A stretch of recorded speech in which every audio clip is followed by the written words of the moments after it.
So, as you got that just now, you all felt it in one way or another. And it sort of gave you a sense of, here I am, the center of my universe, and I'm attracting from the environment around me these kinds of people: clear-minded, fun, inspired, creative, happy, expansive others. Ooh, doesn't that feel like a good crowd?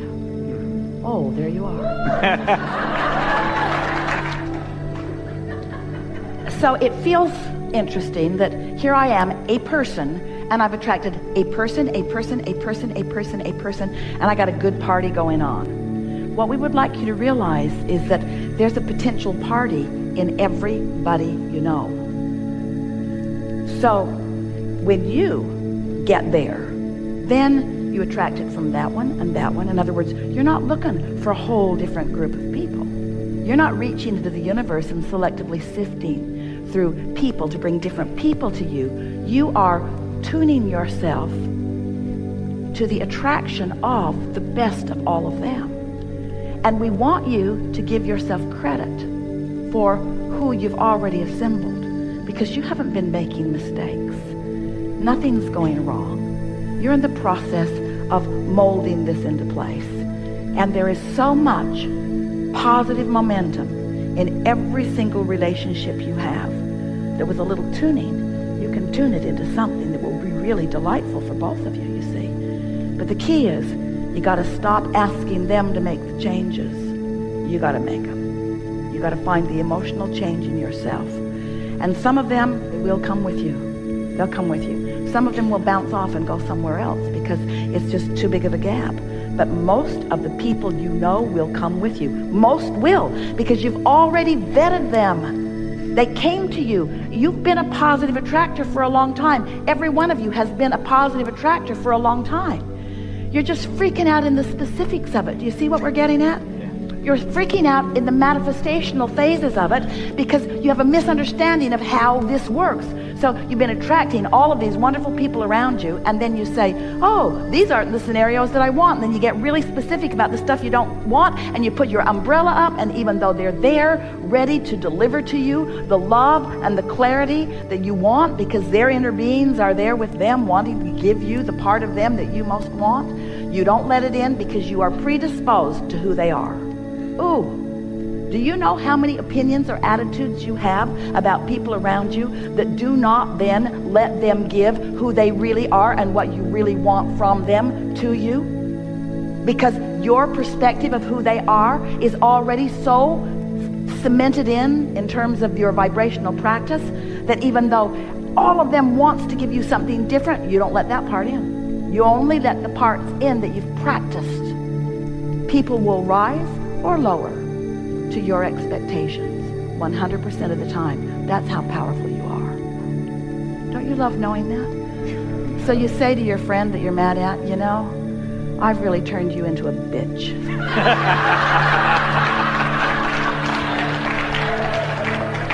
I remember when what I attracted from you was so sweet, but not anymore. Not anymore. And I intend to do something about that. So you all, humans, we love you so. You have been using words like unconditional love for a while, not having a clue what it means. But you've been using the words. And what it means is love, meaning clarity, meaning alignment, meaning clarity. Love, meaning alignment, meaning clarity, meaning appreciation. Love, unconditional clarity, unconditional blended, unconditional alignment. Love, unconditional means being there regardless of the conditions that are around you, because you've focused yourself into caring about the feeling of the love, not needing the condition to change to get the love. That's what unconditional love is. It is tuning yourself to a frequency that is love, not asking conditions to change so that when you look at them you can feel love. Oh man, that's what goes wrong with relationships. That relationship you were talking about, that's what goes wrong with that relationship. If you were different, I'd feel better. Well, if you were different, I would feel better. Well, you need to be more different than I need to be more different. I think we should split up. Unconditional love is, it's my job to use the power of my focus, to focus myself into a vibrational state of being where I can, now, you see, going further than we've ever gone before in a discussion ever, turning thoughts to things, I'm finding a way to achieve a vibrational mood or atmosphere because I care about how I feel, first and foremost. And in doing so, in the absence of resistance, my vibration raises to the frequency of the source within me who knows all that I've become and leads me directly to it. That's how things come out of thoughts. In other words, they're not being shipped in from other planets. It's not about somebody else gathering it up and handing some of it to you. It's about you allowing yourself a vibrational frequency that helps you to realize. You've all had the experience. Happens to Esther on a pretty regular basis. There's something that she's looking for and she can't remember where it is. She's spread out all over a lot of places. And so she'll focus on it and she'll try to remember where it is. Try to remember, where did I put that? When did I last use it? But then she'll just relax and remember somebody knows where it is. The source within her knows where it is. But you can't find something that's lost. Because when you perceive that it's lost, you cut yourself off. You create an atmosphere or mood that doesn't give you the revelation, that doesn't let you realize where it is. It's exactly the same thing. So she'll just relax and she'll say, oh, Abraham knows where it is. And within a minute or two, she's got her hands on it. But we didn't say to her, she wasn't in a place where she could hear us say, it's over there, or it's in that room, or it's under that. It's that, oh, I think I'll go in there for this other reason, and oh, I think I'll go over there for this other reason. She's always on her way to something else that was easy for us to lead her to, because it's not easy to lead her to what's lost. So that's why we love you so much. Your paths are so convoluted. You could be led directly to what you want, but you're so sure you can't have what you want that we have to take you around and around and around and around. Oh, you believe that, or you believe that, or you believe that, or you believe that, or you believe that, or you believe that, or you believe that, or you believe that, or you believe that. Oh, looky there. Oh, looky there. Who knew? We knew. Esther says that on a pretty regular basis. Who knew? And then she hears us say, we knew. We knew. We knew. And you can know too. So here's your assignment. We never give assignments, but here they are. Lighten up. Stop worrying about everything. Be nice to yourself. Esther started a process and it served her so well because she really felt something powerful when we began talking about unconditional love. So something would happen in business or with friends or with family or in her personal experience in some other way, some condition that wasn't the way she wanted it to be. So she wrote the condition on the top of the page. This condition sucks. And then she would ask herself the question, if this condition were resolved, or if it were not like it is, how would I feel? And she began writing a few words. Well, I would feel sure, and I would feel better, and I would feel clear. And then she began realizing that what we were saying to her is, while she does not have the power in this moment to change that condition, she does have the power to demonstrate in her own experience those emotions.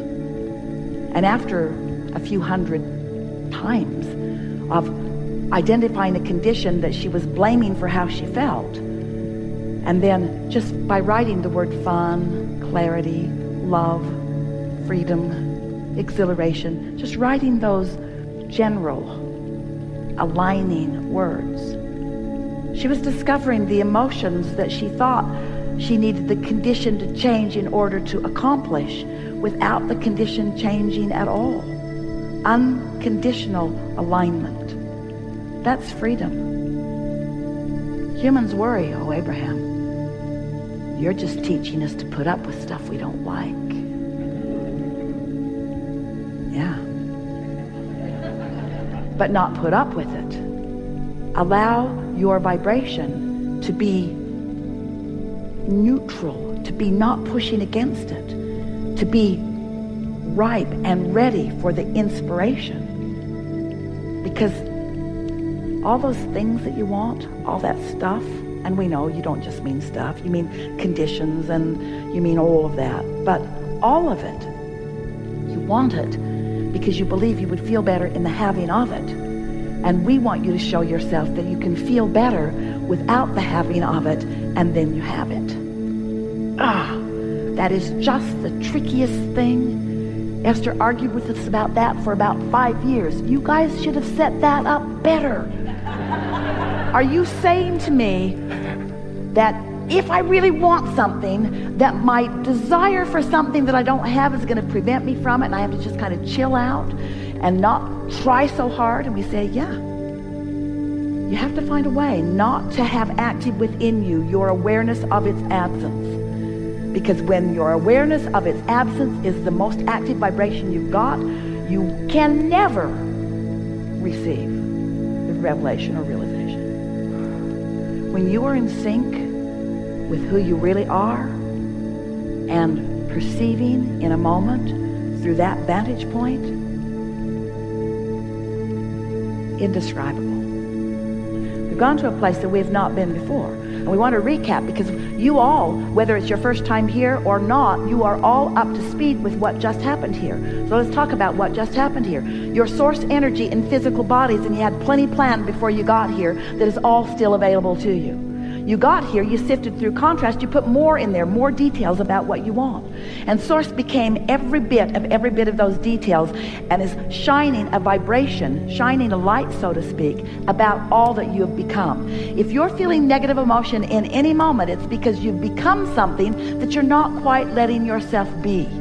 You're not ever going to feel good until you let go of whatever it is that's keeping you from letting yourself be it and be it. In other words, that was the go with the flow phase of our commentary. In other words, just let go. Let the vortex take you in. It will, you see. So now we're saying to you that there's so much that you are observing. That's why you feel like you got to go away for 11 days and deprive yourself of the sensory that is around you. There's so much that is around you. There are so many conditions that you are letting control your vibration. But you don't have to let the conditions control your vibration. You have the ability to do it, and it's a simple thing. It took Esther about a week to really get the hang of this, and the process was so simple, what we just described it to you. And then one day, Esther was sitting out on the porch in Texas. She's looking out across the pool, looking at it through the eyes of Source, looking at some statues, some cranes that had been crafted by a magnificent artist who lives near here. So she's looking at these beautiful cranes and just turning inside out with her pleasure of them. And then at the pool and the water flowing and the oak tree and the cardinal sitting in the oak tree. She was turning inside out. She was in a state of rapturous bliss.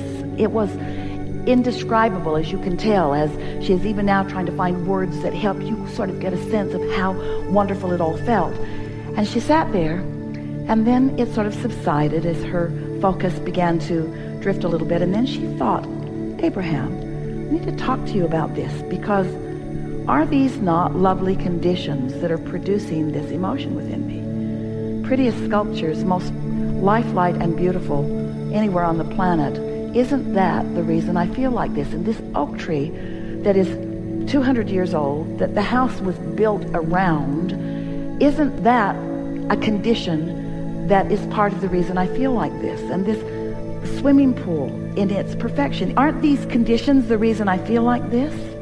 And we said, you felt like that before you perceived these conditions in this way.